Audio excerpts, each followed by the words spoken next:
Good morning all of you. Gujarat pollution control board એટલે કે CPCB દ્વારા જે એક્ઝામ લેવાની છે સાયન્ટિફિક આસિસ્ટન્ટ માટેની, તો એનું જે સિલેબસ છે એના અકોર્ડિંગ અમુક ટોપિક આપણે ભણાવવાનો પ્રયત્ન કરીશું આ ચેનલ ઉપર બાયો રીડર. તો તમે આ ચેનલને સબસ્ક્રાઇબ કરી નાખો અને તમારા જે મિત્રો છે કે જે આ એક્ઝામની પ્રિપેરેશન કરી રહ્યા છે તો એમને લિંક શેર કરજો જેથી એનું બેનિફિટ એમને પણ મળી શકે. ઓકે, આજે જે આપણે ટોપિક ઉપર ચર્ચા કરવાના છીએ એ ટોપિકનું નામ છે એસિડ રેન. એ ટોપિકનું નામ છે એસિડ રેન. ઓકે, એસિડ રેન એક્ઝેક્ટલી કહેવાય કોને? પણ એસિડ રેનની જે ડેફિનેશનને આપણે ભણીએ એ પહેલાં નોર્મલ જે રેન છે એની પીએચ આપણને ખબર હોવી જોઈએ. તો નોર્મલ જે રેન વોટર છે, નોર્મલ રેન વોટર છે, રેન વોટર પીએચ, નોર્મલ રેન વોટરની પીએચ છે એ પીએચ છે 5.6. ઓકે, નોર્મલ રેન વોટરની પીએચ છે 5.6. ઓકે, જ્યારે આ પીએચ બિલો 5.6 જાય છે, જ્યારે આ પીએચ બિલો 5.6 જાય છે ત્યારે આપણે એને એસિડ રેન કહેશું. જ્યારે આપણે એસિડ રેન કહેશું અને એસિડ રેનની પીએચ છે બિલો 5.6. ઓકે, આટલું ક્લિયર થાય છે. નોર્મલ રેન વોટરની પીએચ છે 5.6 અને એસિડ રેન ની પીએચ છે બિલો 5.6. ઓકે, હવે પ્રશ્ન એ થાય છે કે એસિડ રેન કોના કારણે થાય છે, એ મેઇન પ્રશ્ન છે. તો એસિડ રેન થવા માટેના જે મેઇન કારણો છે એની આપણે ચર્ચા કરીએ. તો કોઝિસ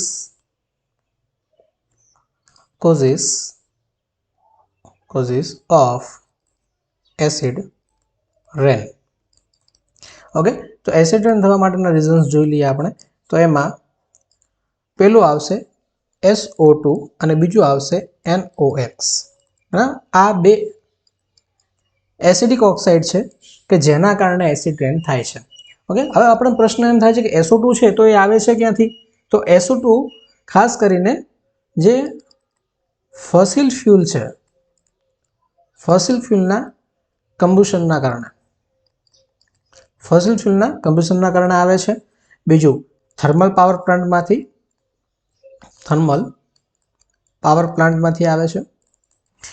બીજું અમુક ઇન્ડસ્ટ્રીઝ એવી છે કે જે ઇન્ડસ્ટ્રી SO2 નું રિલીઝ કરે છે એન્વાયરમેન્ટની અંદર. બીજું છે સ્મેલ્ટિંગ ઇન્ડસ્ટ્રી.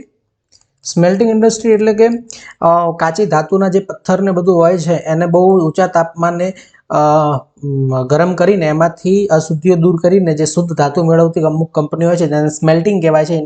એ સ્મેલ્ટિંગ ઇન્ડસ્ટ્રી પણ SO2 નું એન્વાયરમેન્ટની અંદર રિલીઝ કરે છે. અને આ NOx છે, આ NOx ક્યાંથી આવે છે? તો જે NOx મેન જે સોર્સ છે એ વ્હીકલ છે. તો વ્હીકલ છે એમાંથી અલગ ડિફરન્ટ કલર યુઝ કરીએ. જે વ્હીકલ છે એ વ્હીકલના એક્ઝોસ્ટના કારણે NOx એન્વાયરમેન્ટની અંદર રિલીઝ થાય છે. સાથે સાથે થર્મલ પાવર પ્લાન્ટ તો ખરા જ, થર્મલ પાવર પ્લાન્ટ એમાંથી પણ NOx રિલીઝ થાય છે. બીજી અમુક ઇન્ડસ્ટ્રીઝ છે, આ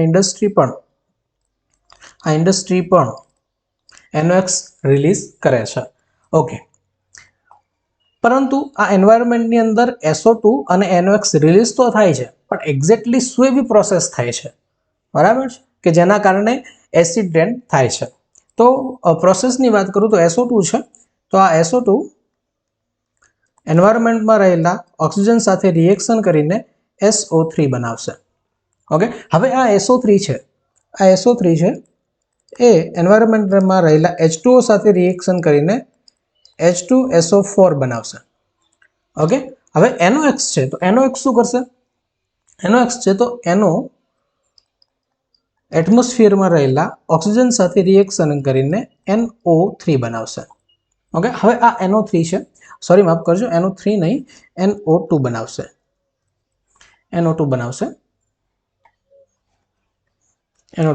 હવે આ NO2 છે એ એન્વાયરમેન્ટમાં રહેલા વોટર મોલિક્યુલ સાથે રિએક્શન કરીને HNO3 બનાવશે. ઓકે, હવે અહીં જે H2SO4 બને છે અને HNO3 બને છે. આ H2SO4 અને HNO3 આ બંને એસિડિક ઓક્સાઇડ છે. આ બંને એસિડિક ઓક્સાઇડ છે, સોરી આ બંને એસિડિક ઓક્સાઇડ છે કે જે એન્વાયરમેન્ટની અંદર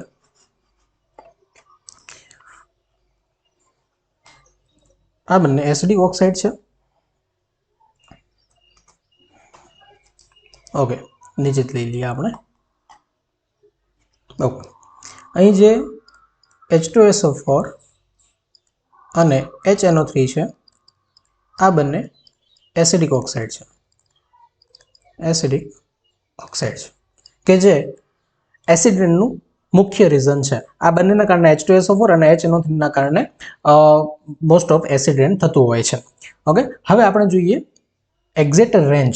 આપણે અત્યાર સુધી જોયું કે pH 5.6 કરતાં ડાઉન થાય છે તો આપણે એને એસિડ રેન કહેશું, પરંતુ એક્ઝેક્ટ જો એસિડ રેનની એસિડ રેન pH રેન્જ, જો આપણને એસિડ રેનની pH ની રેન્જ જો પૂછવામાં આવે તો એ રેન્જ છે 4.2 ટુ 4.4.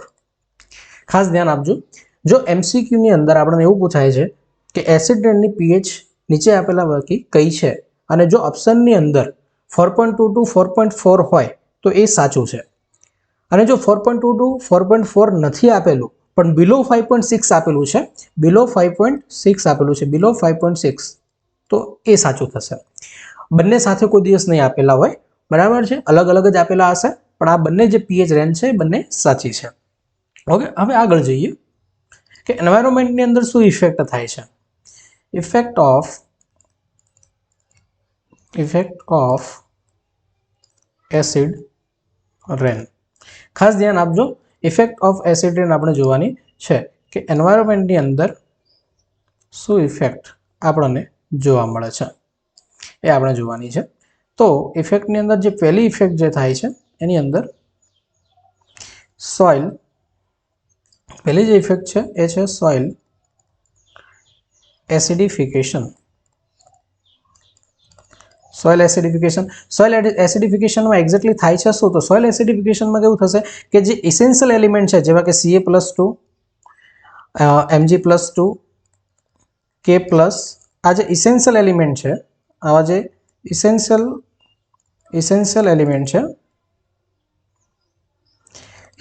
એલિમેન્ટ એ લીચ થઈ જશે. તમને લીચ એટલે વર્ડ ખબર હોવું જોઈએ, એટલે કે જે સોઇલની અંદર Ca+2, Mg+2 અને K+ જેવા એસેન્શિયલ એલિમેન્ટ હશે એ વોશ આઉટ થઈ જશે, એ નીકળી જશે, બરાબર છે. બીજું શું થશે? એસેન્શિયલ એલિમેન્ટ નીકળી જાય છે તો બીજું શું થાય છે? તો ટોક્સિક મેટલ છે, ટોક્સિક મેટલ ઇન્ક્રીઝ થશે, ટોક્સિક મેટલ સોઇલની અંદર ઇન્ક્રીઝ થશે. ફોર એક્ઝામ્પલ Al+3 આ ટોક્સિક એલિમેન્ટ છે કે જે સોઇલની અંદર વધશે, બરાબર. ઓકે, ફરીથી એકવાર આગળથી જોઈ લઈએ શું કહેવા માંગે છે. ફરીથી ક્વિક રિવિઝન કરી લઈએ. આપણે ચર્ચા કરવાના છીએ એસિડ રેન ઉપર. ઓકે, એસિડ રેન ઉપર આજે જોવાના છીએ. એસિડ રેનની અંદર આપણે ફર્સ્ટ શું જોયું કે રેન વોટર જે છે એની pH કેટલી છે? તો રેન વોટરની pH છે 5.6, એસિડ રેનની pH છે બિલો 5.6.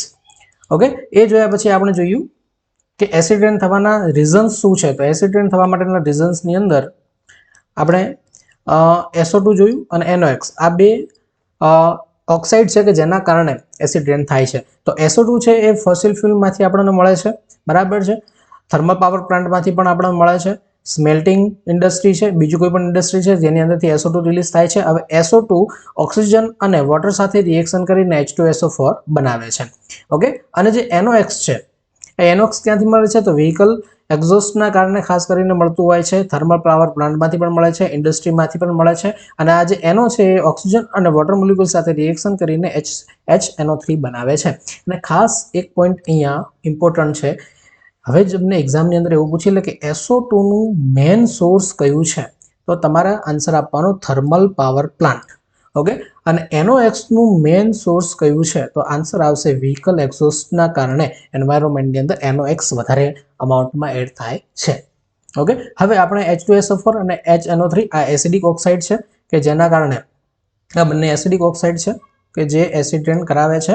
એસિડ રેન pH ની રેન્જ આપણે જોઈ, ઓકે, પીએચની એસિડ રેન્જની પીએચની રેન્જ છે 4.2 ટુ 4.4 અને બીજું જે એક સાચી છે એ બિલો 5.6. આ બંને રેન્જ છે. હવે ઇફેક્ટ જોવાની છે. ઇફેક્ટની અંદર આપણે જોઈ રહ્યા છીએ અત્યારે પહેલું જે જોયું છે સોઇલ એસિડિફિકેશન અને બીજું જોઈએ વોટર બોડી.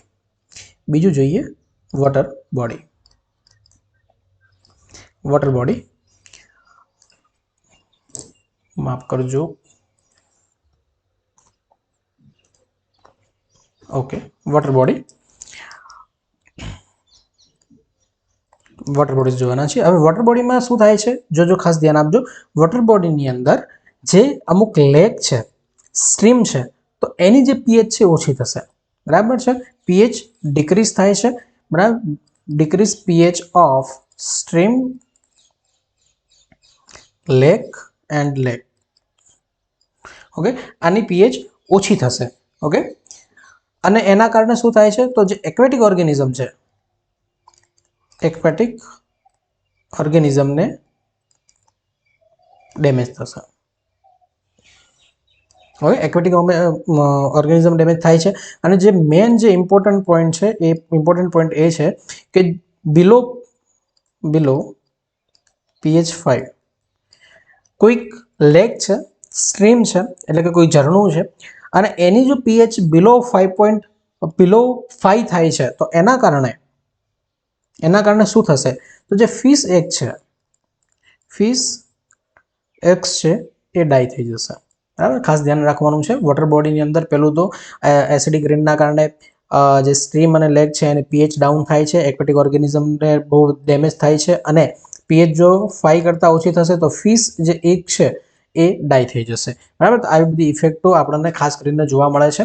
અને બીજી જે ઇફેક્ટ છે, જે મેન ઇમ્પોર્ટન્ટ ઇફેક્ટ છે, જે મોસ્ટ ઓફ બધી સેન્ટ્રલ પોલ્યુશન બોર્ડ રિલેટેડ કોઈ પણ જે એક્ઝામ હશે એની અંદર ખાસ પૂછાતી હોય છે, તો એ કઈ છે જોઈએ. થર્ડ ઇફેક્ટ છે એ જોવાના છીએ. એ છે કોરોશન ઓફ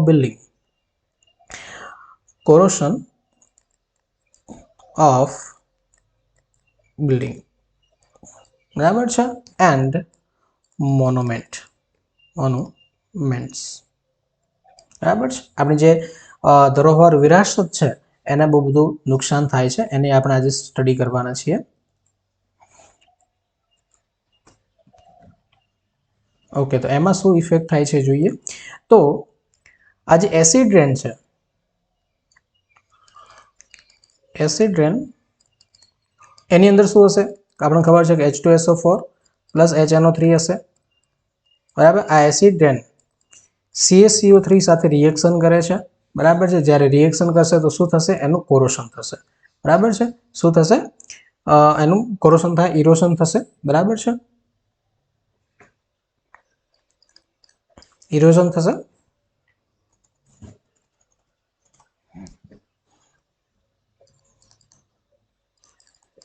એનું ઇરોઝન થશે એટલે કે CaCO3 વાળું કોઈ પણ કમ્પાઉન્ડ હશે એની સાથે H2SO4 અને HNO3 રિએક્શન કરશે ને એનું ખવાણ કરી નાખશે. એનું જે બેસ્ટ એક્ઝામ્પલ છે એ છે કે તાજમહેલ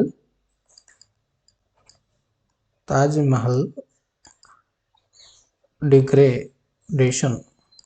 તાજમહેલનું ડિગ્રેડેશન થાય છે. બહુ જ આઈએમપી ક્વેશ્ચન છે. એમસીક્યુની અંદર દર વખતે પૂછાય છે કે એસિડ રેનના કારણે આપણું કયું મોન્યુમેન્ટ છે કે જેને નુકસાન થાય છે, તો એનું એક એક્ઝામ્પલ છે તાજમહેલ. ઓકે, અને ચોથું છે જે આપણે જોઈ લઈએ. ચોથી ઇફેક્ટ આપણે જોઈએ તો ચોથી ઇફેક્ટ કઈ છે? Human health. હ્યુમન હેલ્થ આપણે જોવાના. હ્યુમન હેલ્થની અંદર કેવું છે કે જે આ SO2 છે, NOx છે, આ NOx ઇનહેલ થાય છે રેસ્પિરેટરીની અંદર અને એના કારણે અસ્થમા અને બ્રોન્કાઇટિસ નામની પ્રોબ્લેમ થાય છે. હ્યુમન હેલ્થની અંદર આપણે આ જોયું. બરાબર, ઓકે, એકવાર ક્વિક રિવિઝન કરી નાખીએ કે કઈ ઇફેક્ટ આપણને જોવા મળે છે એસિડ રેનના કારણે. તો ઇફેક્ટ આપણે જોઈએ, ઇફેક્ટ વિશે સ્ટડી કરવાની. Effect of acid rain. Okay, તો કઈ ઇફેક્ટ જોવા મળે છે? ફર્સ્ટ જે છે સોઇલ એસિડિફિકેશન થાય છે. સોઇલ એસિડિફિકેશનમાં ખાસ કરીને શું થાય છે? જે એસેન્શિયલ એલિમેન્ટ છે એટલે કે Ca+2, Mg+2, K+, એ એસેન્શિયલ એલિમેન્ટ લીચ આઉટ થઈ જાય છે. બરાબર છે, શું થાય છે, લીચ આઉટ થઈ જાય છે. બીજું ટોક્સિક મેટલ ઇન્ક્રીઝ થાય છે, ટોક્સિક મેટલ ઇન્ક્રીઝ થાય છે એનું એક એક્ઝામ્પલ છે Al+3. ઓકે. બીજું વોટર બોડી જે છે એ વોટર બોડીની અંદર શું થાય છે તો pH ડ્રોપ થશે, pH ડ્રોપ થાય છે એના કારણે એક્વેટિક ઓર્ગેનિઝમને ડેમેજ થાય છે. અને જે મોસ્ટ ઇમ્પોર્ટન્ટ પોઈન્ટ છે બિલો pH 5 ફિશ એગ ડાય, એના કારણે ફિશ એગ ડાય થઈ જાય છે. ઓકે. બીજું જોઈ લઈએ કોરોશન બિલ્ડિંગ ઓફ મોન્યુમેન્ટ. એમાં ખાસ જે તાજમહેલ છે, તાજમહેલનું ડિગ્રેડેશન થાય છે એસિડ રેનના કારણે, કે એસિડ રેન છે એ CaCO3 સાથે રિએક્શન કરશે અને એનું ઇરોશન કરી દે છે. બરાબર છે. ઓકે. હ્યુમન હેલ્થની અંદર શું પ્રોબ્લેમ જોવા મળે છે તો અસ્થમા અને બ્રોન્કાઇટિસ નામની પ્રોબ્લેમ જોવા મળે છે. બહુ રેર છે. આર્યુ જે છે એ હ્યુમન હેલ્થ ઉપર જે ઇફેક્ટ જોવા મળે છે એસિડ રેનની, એ ઇનડાયરેક્ટ ઇફેક્ટ છે. ડાયરેક્ટ ઇફેક્ટ એસિડ રેન હ્યુમન હેલ્થ ઉપર કરતું નથી, પરંતુ ઇનડાયરેક્ટ ઇફેક્ટ એસિડ રેનની જોવા મળે છે. ઓકે. તો હવે જોઈ લઈએ કે કંટ્રોલ કઈ રીતે કરીશું. બરાબર છે. એસિડ રેન છે એનું આપણે કંટ્રોલ કઈ રીતે કરીશું. તો કંટ્રોલ જોવાનું છે. ઓકે. તો કંટ્રોલ આપણે કઈ રીતે કરીશું, તો કંટ્રોલની અંદર શું કરીશું ખાસ જોજો. ફર્સ્ટ જે કંટ્રોલ છે, ફર્સ્ટની અંદર આપણે શું કરીશું, reduce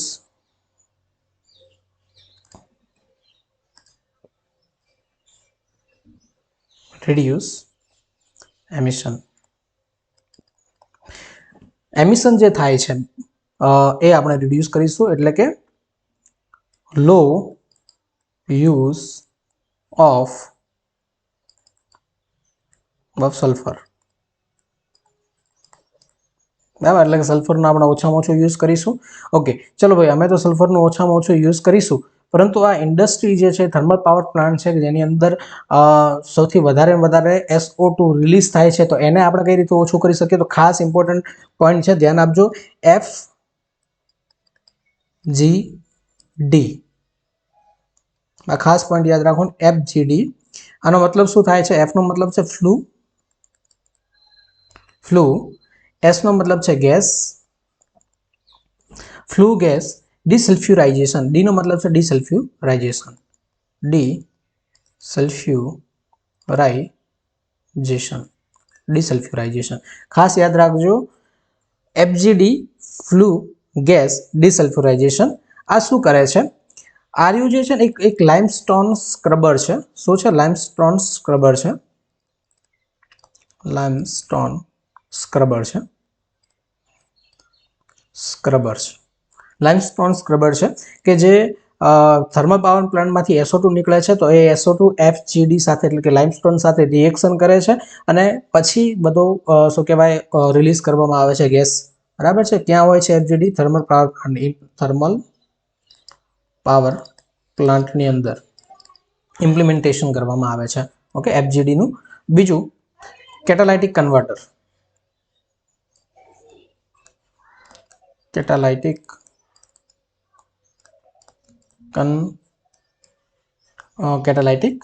converter. Okay, catalytic converter. હવે કેટાલાઇટિક કન્વર્ટર શું કરશે? આ કેટાલાઇટિક કન્વર્ટર હવેના જે વ્હીકલ આવે છે એની અંદર હોય છે, વ્હીકલની અંદર હોય છે, અને વ્હીકલની અંદર હોય છે, અને શું કરશે? રિડ્યુસ કરે છે, રિડ્યુસ NOx ને રિડ્યુસ કરે છે. બરાબર છે. NOx ને રિડ્યુસ કરે છે. બીજું આપણે શું કરી શકીએ?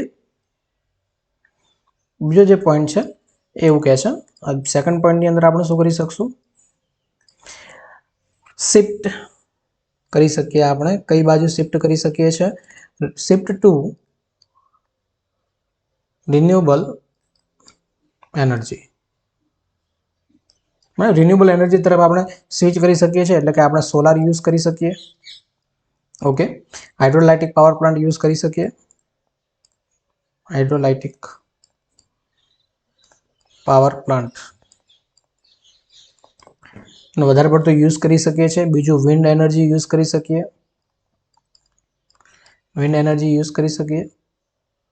બરાબર છે. બીજું એનર્જી એફિશિયન્સી, એટલે કે ઓછી લાઇટ યુઝ કરી શકીએ છીએ. ઘણા બધા એવા કંટ્રોલિંગ છે કે જેના કારણે આપણે એસિડ રેનને રિડ્યુસ કરી શકીએ છીએ. બરાબર છે. આટલું આપણે સ્ટડી કર્યું. હવે આપણે જે મેઇન પોઈન્ટ સ્ટડી કરવાનો છે, એ મેઇન પોઈન્ટ કયો છે? બે એવા પોઈન્ટ છે કે જે આપણે સ્ટડી કરવા જોઈએ.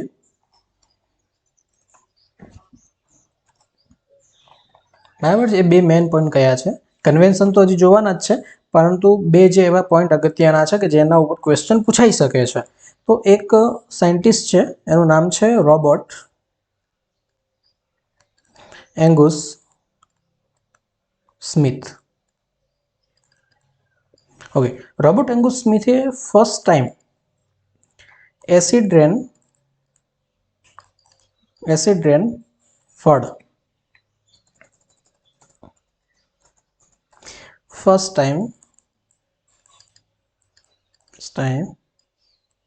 એસિડ રેન વર્ડ એમને આપ્યો છે.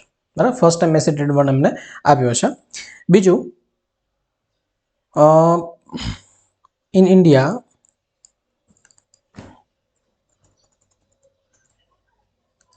બીજો જે પોઈન્ટ છે, in India first acid rain reported. ઇન્ડિયાની અંદર ફર્સ્ટ ટાઈમ એસિડ રેન ક્યારે રિપોર્ટેડ થયો છે? તો બોમ્બેની અંદર 1974 ની અંદર ફર્સ્ટ ટાઈમ એસિડ રેન રિપોર્ટ થયો હતો. First time. બરાબર છે. તો ખાસ બે વર્ડ યાદ રાખવાના છે. પહેલું શું યાદ રાખવાનું છે? ફર્સ્ટ જે છે કે રોબર્ટ એંગુસ સ્મિથે first time acid rain word use કર્યો હતો. First time.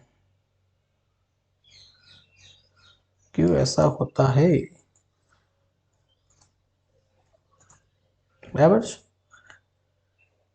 रोबर्ट एंगुस स्मिथे first time acid rain word use કર્યો હતો અને બોમ્બેની અંદર ફર્સ્ટ ટાઈમ 1974 ની અંદર એસિડ રેન રિપોર્ટ થયો હતો. બરાબર છે. આ બે ખાસ યાદ રાખવાનું છે. આગળ જોઈએ. હવે જે મેન છે ઇમ્પોર્ટન્ટ કન્વેન્શન આપણે જોવાના છે. કયા કયા કન્વેન્શન એસિડ રિલેટેડ થઈ ગયા છે તો એ આપણે જોઈ લઈએ.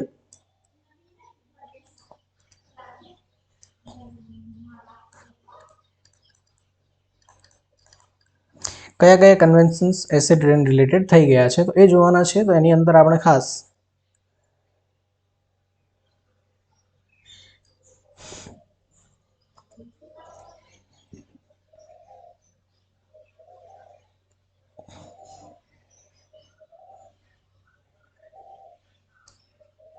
ઓકે કન્વેન્શન જોઈ લઈએ.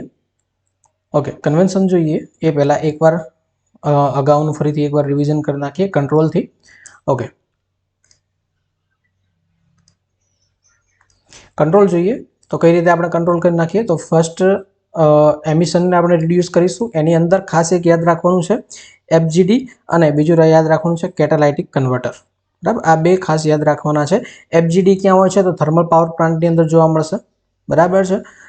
એનું ફૂલ ફોર્મ શું છે? ફ્લુ ગેસ ડિસલ્ફ્યુરાઇઝેશન છે, એટલે કે લાઇમસ્ટોન સ્ક્રબર છે કે જે થર્મલ પાવર પ્લાન્ટમાંથી નીકળતા ગેસીસમાંથી SO2 ને રિમૂવ કરી દેશે. કેટાલાઇટિક કન્વર્ટર છે જે ક્યાં હોય છે? વ્હીકલની અંદર હોય છે અને શું કરે છે? રિડ્યુસ કરે છે NOx. તમે ઘણીવાર બાઇકની અંદર જોયું હશે કે બાઇક બહુ લોંગ ચલાવ્યા પછી આ તમે ઊભી રાખો છો એટલે બાઇકમાંથી ટક ટક ટક અવાજ આવ્યા કરે છે. તો એ અવાજ કેટાલાઇટિક કન્વર્ટરના કારણે આવે છે કે જે NOx ને રિડ્યુસ કરવાનું કામ કરે છે. ઓકે, આ બે આપણે મહત્વના પોઈન્ટ જોયા. અને ત્રીજું એના પછી આપણે જોયું છે રોબર્ટ એંગુસ સ્મિથ કે જેમને એસિડ રેન ફર્સ્ટ ટાઈમ વાળા યુઝ કર્યો હતો અને બોમ્બેની અંદર 1974 ની અંદર એસિડ રેન ફર્સ્ટ ટાઈમ રિપોર્ટ થયો હતો. હવે કન્વેન્શન જોવાના છે. કન્વેન્શન કયા કયા થઈ ગયા છે અને અત્યારે યુઝમાં છે કે નહીં આપણે જોઈ લઈએ. તો એસિડ રેન રિલેટેડ જે કન્વેન્શન છે એની અંદર આપણે જોઈએ. એસિડ રેન કન્વેન્શનની અંદર આપણે પહેલું જે કન્વેન્શન છે એ કન્વેન્શન ઓકે કંઈક બાકી ન રહી જતું એ જોઈ લઈએ. ઓકે, એક ઇફેક્ટ બાકી રહી જાય છે. કદાચ જો ચાલી ગયું હોય તો ઓકે નથી એ અંદર. ઓકે, શોર્ટમાં એકદમ ચલાવી દઈએ. અહીંયા લખી દઈએ ફોરેસ્ટની અંદર ફોટોસિન્થેસિસ થાય છે. બરાબર. ઓકે, એસિટેટના કારણે ફોટોસિન્થેસિસ રિડ્યુસ થશે, બરાબર. ખાસ ધ્યાન રાખજો, ફોટોસિન્થેસિસ રિડ્યુસ થશે. ઓકે, કન્વેન્શન જોઈ લઈએ.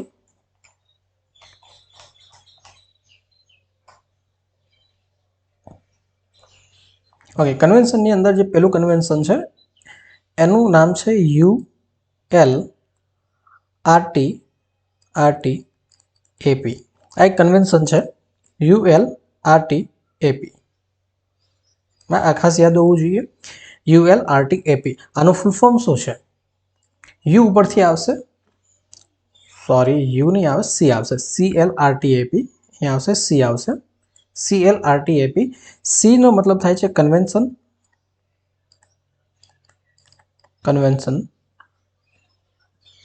ઓન એલ નો મતલબ થાય છે લોંગ રેન્જ. લોંગ. આર નો મતલબ થાય છે રેન્જ. ટી નો મતલબ થાય છે ટ્રાન્સ બાઉન્ડ્રી.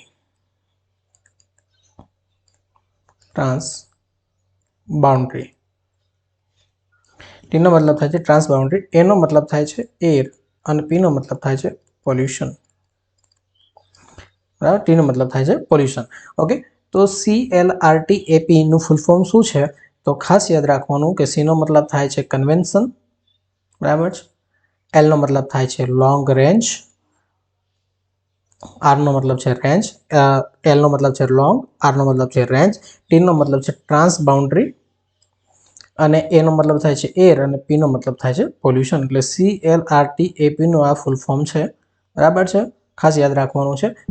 ઓકે, હવે CLRTAP જે છે, CLRTAP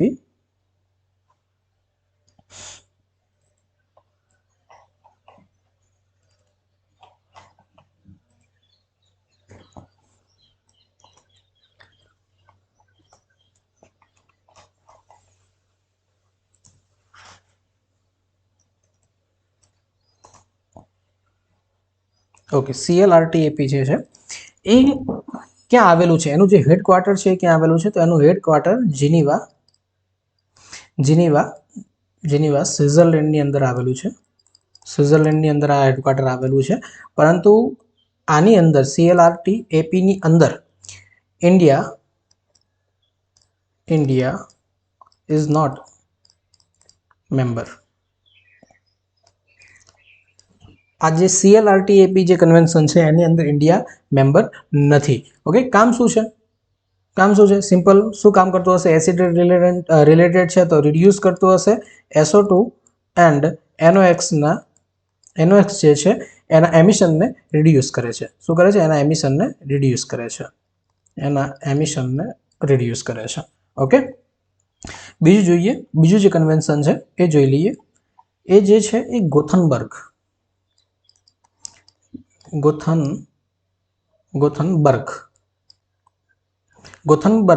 પ્રોટોકોલ છે. આ જે પ્રોટોકોલ છે, ગોથનબર્ગ પ્રોટોકોલ છે. આ ગોથનબર્ગ પ્રોટોકોલ જે છે એ CLRTAP ના અંડર આવે છે. બરાબર, ખાસ ધ્યાન રાખવાનું કે ગોથનબર્ગ પ્રોટોકોલ CLRTAP ના અંડરમાં આવે છે. એનું કામ શું છે? એનું કામ સેમ ટુ સેમ છે, બરાબર. હેડક્વાર્ટર ક્યાં આવેલું હશે? તો CLRTAP નું હેડક્વાર્ટર જીનીવા છે. તો સ્વાભાવિક વસ્તુ છે કે આનું પણ જીનીવામાં જ આવેલું હશે, એટલે કે સ્વિટ્ઝરલેન્ડની અંદર જ આવેલું હશે, બરાબર છે.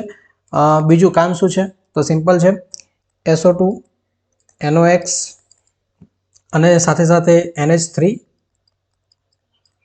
અને VOC એટલે કે વોલેટાઇલ કમ્પાઉન્ડ છે એનું રિડ્યુસ કરવાનું કામ કરે છે. અને આની અંદર પણ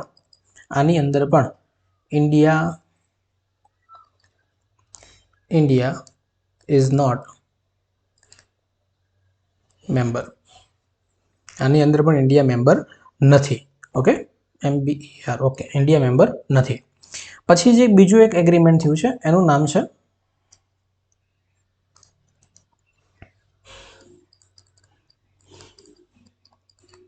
Asian agreement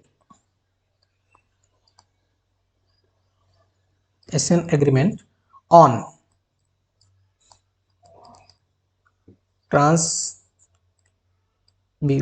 boundary transboundary haze pollution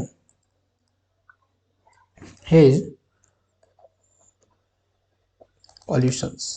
હા, આ એક બીજું એગ્રીમેન્ટ છે કે જે એશિયાની જે દેશો છે, એશિયાના દેશો એ બધા સાથે મળીને આ એક કન્વેન્શન કર્યું છે. અને આ કન્વેન્શન જે છે, આ કન્વેન્શનની અંદર આનું જે હેડક્વાર્ટર છે એ ખાસ જોઈ લઈએ. હેડક્વાર્ટર ક્યાં આવેલું છે? જકાર્તાની અંદર આનું હેડક્વાર્ટર આવેલું છે. અને આ જકાર્તા ક્યાં આવેલું છે? તો ઇન્ડોનેશિયાની અંદર આનું હેડક્વાર્ટર આવેલું છે. જકાર્તા ક્યાં છે? ઇન્ડોનેશિયામાં છે. હેડક્વાર્ટર ત્યાં આવેલું છે. અને આમાં પણ ઇન્ડિયા મેમ્બર નથી. આની અંદર પણ ઇન્ડિયા મેમ્બર નથી. બરાબર, આની અંદર પણ ઇન્ડિયા મેમ્બર નથી. અને આ શું કામ કરે છે? ઓબ્વિયસલી કંટ્રોલ કરવાનું કામ કરશે. એસિડ રેન માટે જે રિસ્પોન્સિબલ ગેસીસ છે એને કંટ્રોલ કરવાનું કામ કરશે. ઓકે, અને બીજું જે એક છે આપણે જોઈ લઈએ.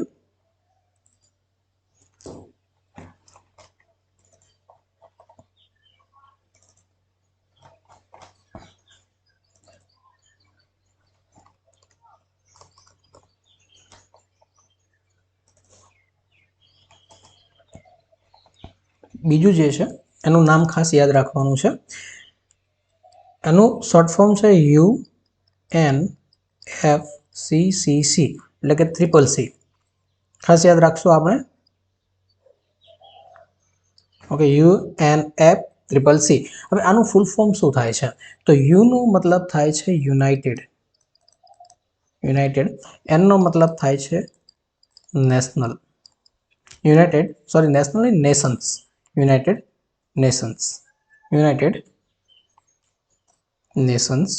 ઓકે, એફ નો મતલબ થાય છે ફ્રેમવર્ક. Okay, framework. સી નો મતલબ થાય છે કન્વેન્શન. ઓન. ફરીથી જે સી છે એનો મતલબ થાય છે ક્લાઇમેટ. અને સી નો લાસ્ટ જે સી છે એનો મતલબ થાય છે ચેન્જ.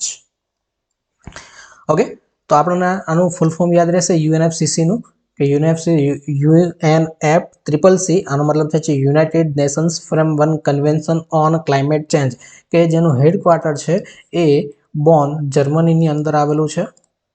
બોન, જર્મનીની અંદર આનું હેડક્વાર્ટર આવેલું છે.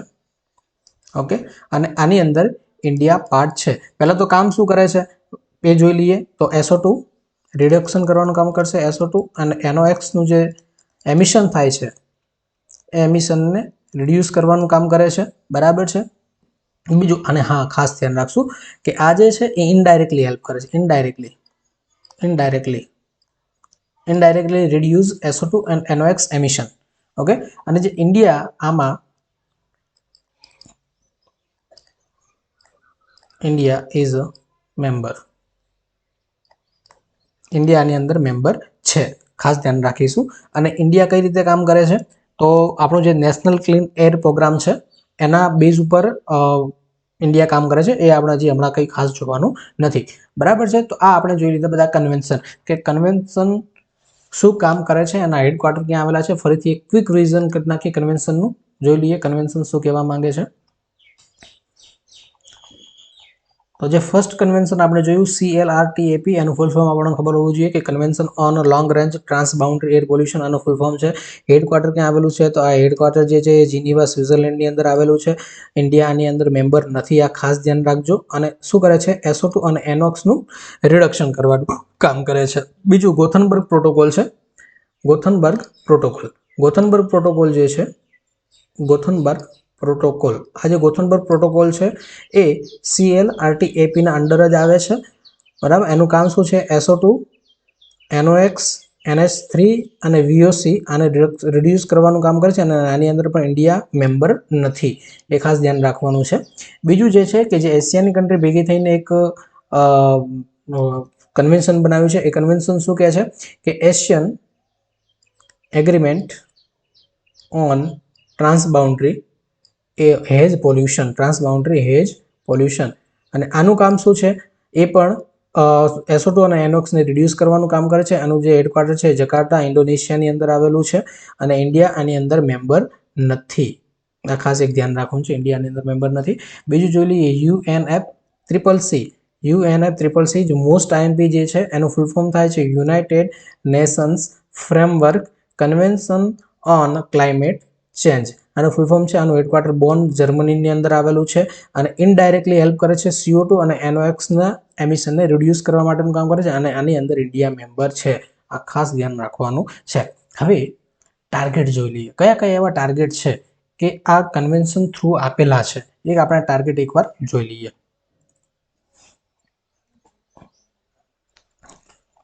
ટાર્ગેટ એટલે કે અમુક યર સુધી, એટલે કે 2040 સુધી, 2025 સુધી, 2030 સુધી કયા કયું રિડક્શન થશે, SO2 નું અંદર કેટલું રિડ્યુસ કરવાનું, એવું કોઈ ટાર્ગેટ કેટલું હોય છે એ આપણે ખાસ જોવાનું છે.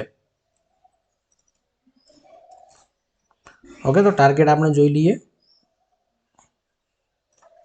ઓકે, તો ફર્સ્ટ જે છે એ SO2 નું જે ટાર્ગેટ છે એ જોઈ લઈએ. ઓકે, SO2 માટે એક ટાર્ગેટ કર્યો હતો. એ ટાર્ગેટ જો ખાસ કરીને ઇન્ડિયાઝ ટાર્ગેટ, યસ હેડિંગ આપી દઈએ આપણે, ઇન્ડિયાઝ ટાર્ગેટ. ઓકે, કયા કયા ટાર્ગેટ છે ઇન્ડિયાના એ જોઈ લઈએ.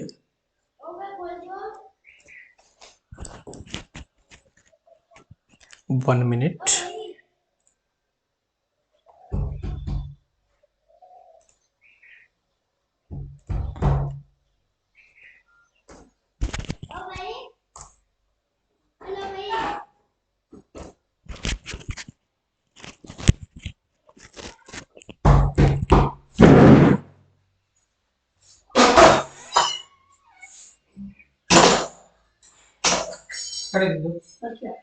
હા, બસ.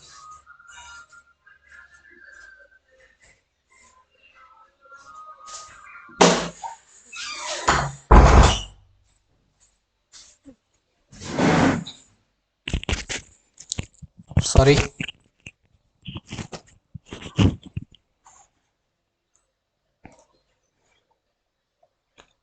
ઓકે, ઇન્ડિયાના ટાર્ગેટ આપણે જોઈ લઈએ કે કયા ટાર્ગેટ છે.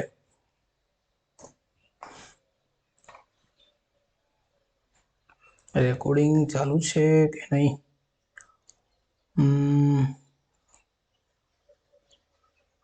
ઓકે, ચાલુ જશે. ઓકે, ઇન્ડિયાના ટાર્ગેટ જોઈ લઈએ કે કયા કયા ટાર્ગેટ આપેલા છે.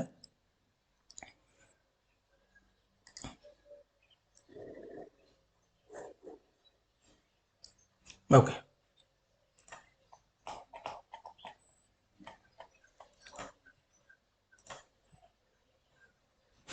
ઓકે, તો SO2 માટેનું જે ટાર્ગેટ છે એ SO2 નું કયું ટાર્ગેટ છે જોઈએ કે SO2 માટે એક ટાર્ગેટ આપેલું હતું ઇન્ડિયન ગવર્મેન્ટે. ઇન્ડિયન ગવર્મેન્ટે શું કીધું હતું કે થર્મલ પાવર પ્લાન્ટ છે, એ થર્મલ પાવર પ્લાન્ટની અંદર 2015 સુધીની અંદર FGD લાગેલા હોવા જોઈએ. બરાબર, શું કીધું? જે આપણું મિનિસ્ટ્રી ઓફ ઇન્ડિયન ફોરેસ્ટ જે છે MOEFCC, એમણે શું કીધું હતું કે જેટલા પણ થર્મલ પાવર પ્લાન્ટ છે એની અંદર FGD 2015 સુધીમાં કમ્પલસરી લાગી જવા જોઈએ. બરાબર છે, તો FGD જે છે, FGD એ ખાસ કરીને 2015 સુધીમાં લાગી જવા જોઈએ. બરાબર, એક આ કીધું હતું. બીજું જોઈએ NOx માટેનું. તો NOx માટે શું આપ્યું? NOx માટે જો ખાસ યાદ રાખવા જેવું છે કે NOx માટે શું કીધું કે 2020 સુધીમાં BS6, આ તમને ખબર હશે કદાચ, BS6 હવે જેટલા પણ વાહનો આવે છે બધા BS6 વાળા જ હોય છે, એટલે કે VI. આ જે BS6 વાળા વાહનો છે એ 2020 સુધીમાં થઈ જવા જોઈએ. બરાબર છે, એટલે બધા BS6 નોર્મ વાળા વાહનો હોવા જોઈએ, એટલે વ્હીકલ હોવા જોઈએ. તો એની અંદર શું હતું, શું એવું BS6 ની અંદર? તો આ BS6 વાહનો જે છે એની અંદર કેટાલાઇટિક કન્વર્ટર હોય છે કે જે NOx ના એમિશનને ઓછું કરે છે. બરાબર છે. બીજું જોઈએ, કેટાલાઇટિક કન્વર્ટર હોય છે, એટલે કેટાલાઇટિક કન્વર્ટર હોય છે. બરાબર. ઓકે, બીજું જોઈએ NCAP. 1 મિનિટ, કદાચ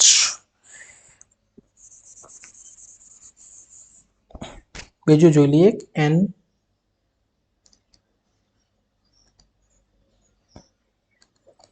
NCAP.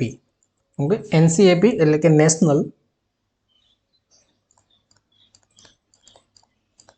National clean air programme.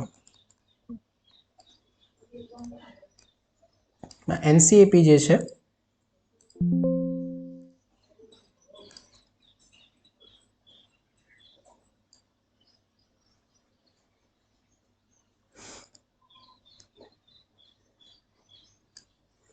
Okay, એનસીએપી શું છે, એનું ફૂલ ફોર્મ છે નેશનલ ક્લીન એર પ્રોગ્રામ. હવે એમણે શું કીધું હતું કે 2019 સુધીમાં આપણો એવો એમ હોવો જોઈએ, 2019 સુધીની અંદર, 2019માં સોરી લોન્ચ થયો હતો અને 2000 ને આઈ થિંક હા 2019ની અંદર એમને એવો એમ રાખ્યો હતો કે PM10 અને PM2.5 છે એ જો એક લખીએ, એમને એક પ્રોગ્રામ લોન્ચ કર્યો તો એમાં એવું કીધું હતું કે 2019 સુધીમાં 2019 સુધીમાં PM10 એન્ડ PM2.5 આ રિડ્યુસ કરવાનું છે. પણ કેટલું રિડ્યુસ કરવાનું છે, તો આ જે રિડ્યુસ કરવાનું છે 20 થી 30% જેટલું રિડ્યુસ કરવાનું છે. બરાબર. PM10 અને PM2.5 એ અમુક પાર્ટિકલની સાઇઝ આપેલી છે અને એને આપણે રિડ્યુસ કરવાનું છે 2024 સુધીમાં. પોઈન્ટની અંદર ક્યાંક ભૂલ આવે છે, આ જે હોવો જોઈએ પોઈન્ટ એ ગમે ત્યાં આવી જાય છે, એટલે એની અંદર થોડુંક મિસ્ટેક છે. ઓકે, આ લેક્ચર પછી હું એને સુધારવાનો ટ્રાય કરીશ. ઓકે, અને બીજું જે જોઈએ આપણે, પ્રમોશન ઓફ